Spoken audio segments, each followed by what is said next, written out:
In this video, we will know discourse, the features of discourse, discourse analysis, approaches to discourse analysis, the practical application of discourse, Foucault's works on discourse, three systems that control production of discourse, why epic texts are harder to create now, and understanding literature as discourse, and the concepts of late capitalist discourse, rarefaction, and author function, along with panopticon. So, what is discourse? Any act of representation in speech, writing, ads, memes, or painting that influences people and organizes knowledge is called a discourse. It is the way we use languages in practice. It's the way languages shapes the way we think. So, for example, in painting we see Mona Lisa is an example of how we represent something. Okay, there was a commercial ad that says mutual funds are subject to market risk, please read the offer document carefully before investing. This statement looks very plain. You have seen this, you have heard or seen this statement in somewhere in TV commercials, right? So this statement looks very perfect and clear, but hidden, there is a hidden meaning that underlying beneath it. Okay, this is what is called discourse analysis. This line doesn't just inform, it manipulates choices. It sounds neutral, but it is crafted to persuade and protect the company legally. You have to know that. You can use this example in your exams. Okay, so what are the features of discourse?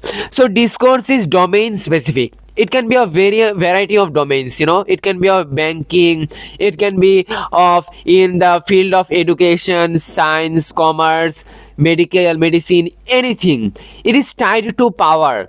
Power decides what counts as true and what counts as false.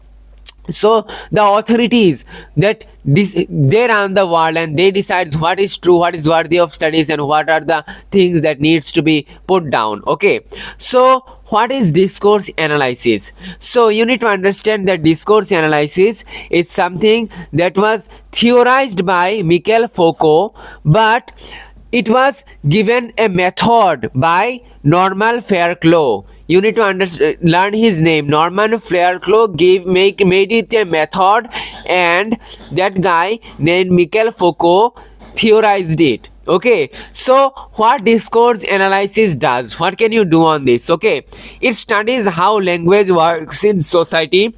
It finds hidden meaning in literature. It finds how language reflects power and ideology. Okay, in criminology, psychologists uses discourse analysis to study how victims narrate trauma. Okay, so what we do when you read a text, when you examine a text critically, you see the hidden meanings behind inside it. Okay, so this is what is called discourse analysis.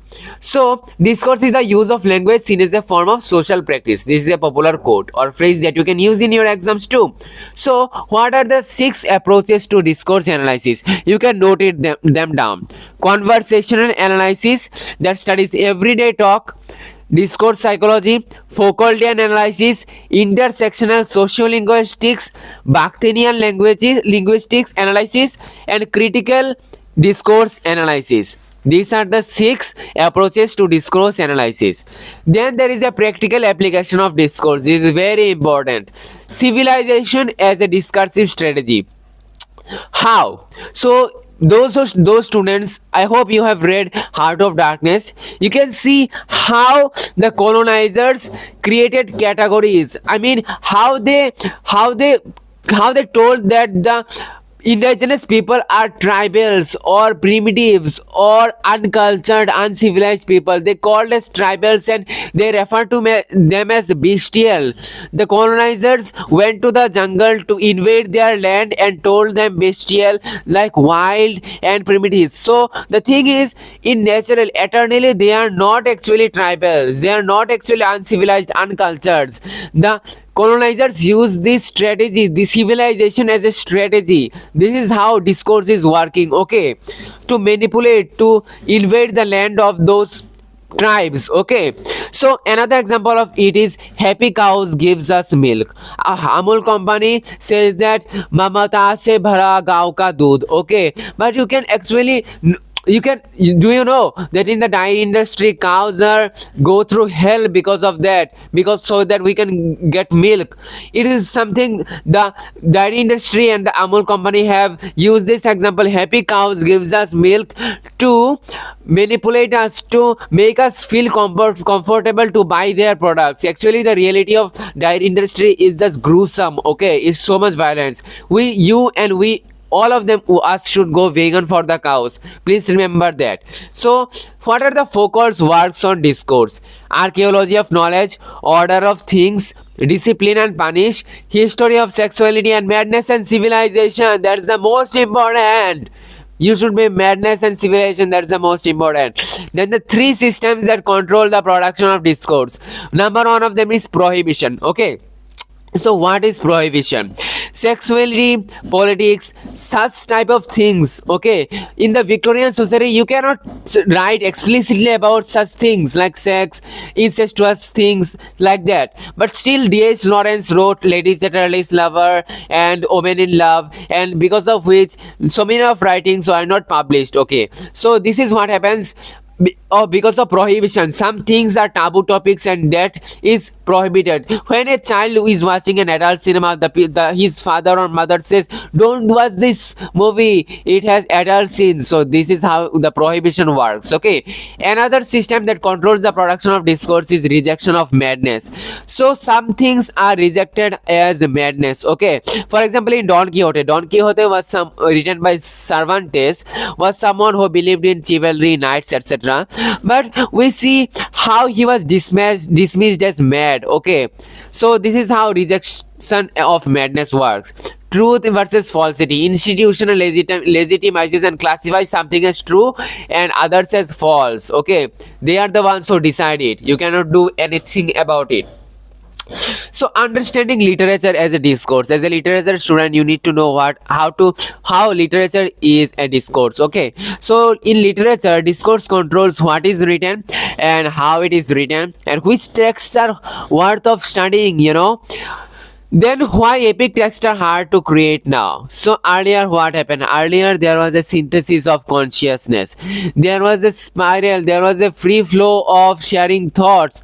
But now we have multiplicity of opinions. Okay. So what happened earlier was that Krishna, as he said, Yada yada hi dharmasya glanir bhavati bharata abhurtanam adharmasya tadatmanam srijay maham paritranaya sadhuram vinashaya cha duskritam dharma Shangsa Panarthaya Shambhavami Yuge Yuge. So in this, through this line, Sri Krishna gave the moral of that, the moral social values that reflected during that era. He shows the ideal behaviors and his line was accepted. What he said was accepted as ideal and moral standard of the society and was legitimized. So that was because there was a synthesis of consciousness. Now in the today's world, in this modern, postmodern world, we have multiplicity of opinions. Everyone is sharing their reels on Instagram, telling these things. Everyone is saying these things in Twitter, Facebook, WhatsApp status, everywhere. So there is too much of opinions, and that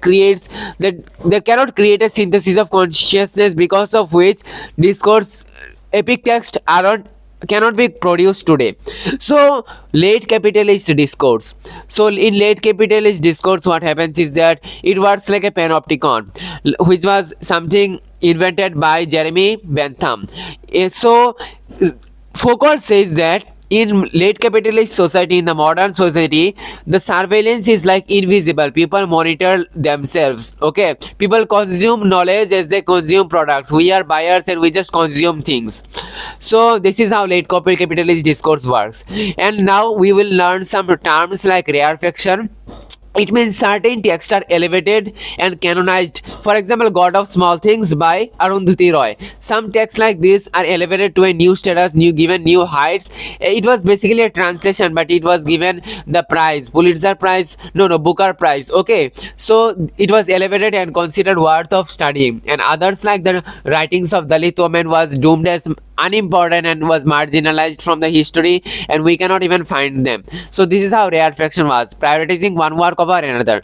Now last thing is author function. So readers associate text with biography, context, political things. When you read John Keats's poem like "Ode to the Nightingale," you actually read it through by his past behaviors, like his addiction to alcohol, not his alcohol, like his tuberculosis part. Okay, so this is how what is called author function. When we classify, when you examine or critically see a text by looking at the position of the author, by examining it through the cultural and political background, this is called author function.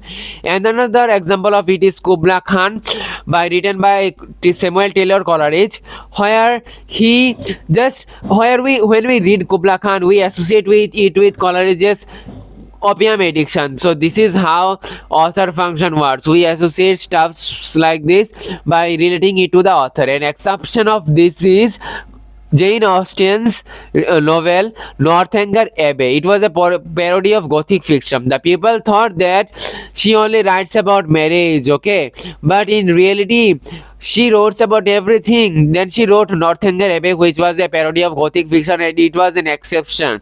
So it shows that not always the author function works. So this is what is called discourse and all the concepts related to discourse. There were various paintings like Hieronymus Bosch, The Cure of Madness, in which he shows that how madness was thought, like in the earlier, madness was thought as a surgery that can be cured. Okay, how madness was medicalized and thought as a physical disease.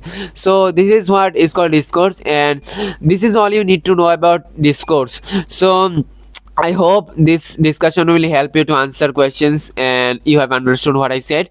Thank you very much for watching, and I hope you have a great day. Thank you.